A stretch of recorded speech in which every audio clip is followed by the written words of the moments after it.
Welcome back. I'm Rick Sanchez. Abby Boudreau is going to be staying with us here. But after watching that report, you can't help but feel for those Marines with breast cancer. And imagine how difficult that must be for them just to tell their stories. Their case seems pretty convincing. That it was, in fact, contaminated drinking water at Camp Lejeune that may have caused this condition for them. Major General Carl Jensen is the commanding general of the Marine Corps Installations East. He's good enough to join us now from Washington. Major, thank you for being with us, sir.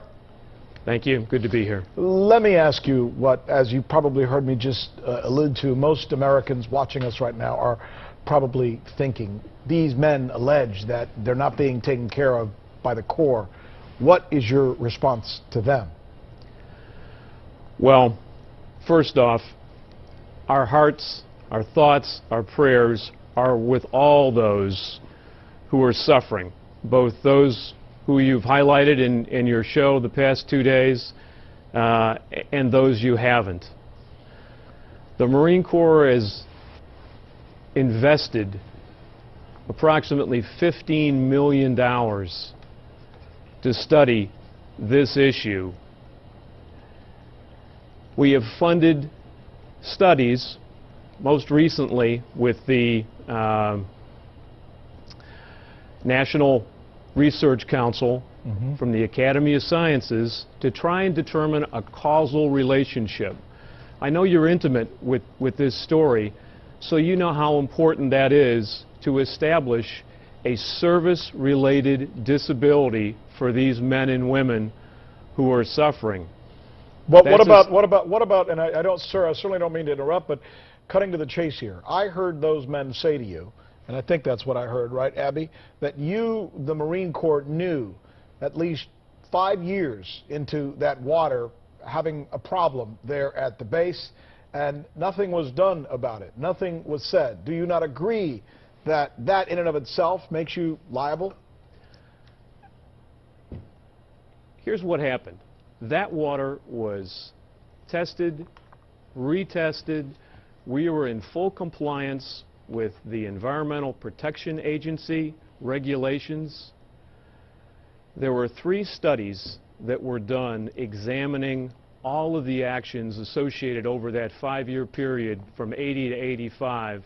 One was conducted by the EPA, another one by GAO, and a third was a Commandant of the Marine Corps directed fact-finding session that involved outside independent agencies.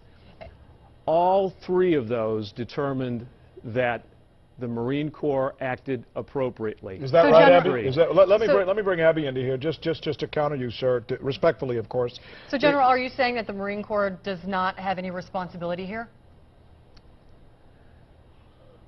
The Marine Corps, I believe, fulfilled its requirements under the EPA, using EPA guidelines.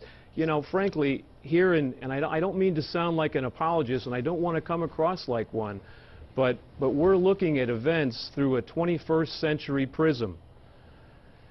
This whole notion of environmental sensitivities and water sampling, this is very new at the time.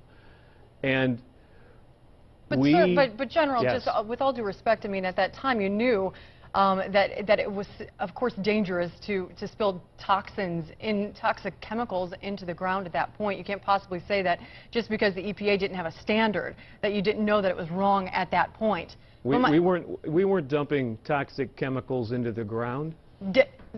Really? Degreasers and things like that, and we do know that that is a fact. We were properly disposing of them. We even talked to a Marine who we interviewed who said that they were dumping that stuff into the ground because that's what they were told to do at that time, even though it didn't feel right. At what time, ma'am? When in the 70s, 80s. Beyond all of these details, I think what people want to know the most is what do you have to say to these Marines right now who are out there, who some of them, you know, have a year left to live? What can the Corps do for them? I understand completely. We think because of the critical nature of complying with the statutory requirement that the Veterans Administration has to prove a service-related disability. That's the nexus we need to go after. That's why, in the most recently completed study, we were trying to determine whether or not these illnesses could be attributed to drinking the water at Camp Lejeune.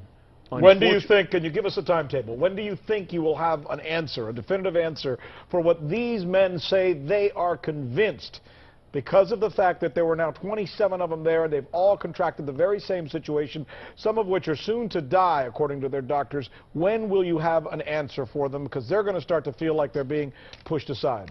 I understand completely, and I wish I had a great answer for you. I don't. The fact of the matter is, when science permits us to do so, these patriots are looking for closure on this. Yeah. Yes, and they are. The Marine Corps is looking for the same thing. Yes, they are. Sir, you're courageous to come here and take the heat. I know it's a difficult situation for the Corps, but it's obviously a very difficult situation for those men on whose behalf we have told this story. My thanks to you, sir. Absolutely. Heart-rending. I appreciate it. And Abby, thanks so much. Good reporting. Let us know if anything changes on this, and we'll continue to stay on top of it. Absolutely.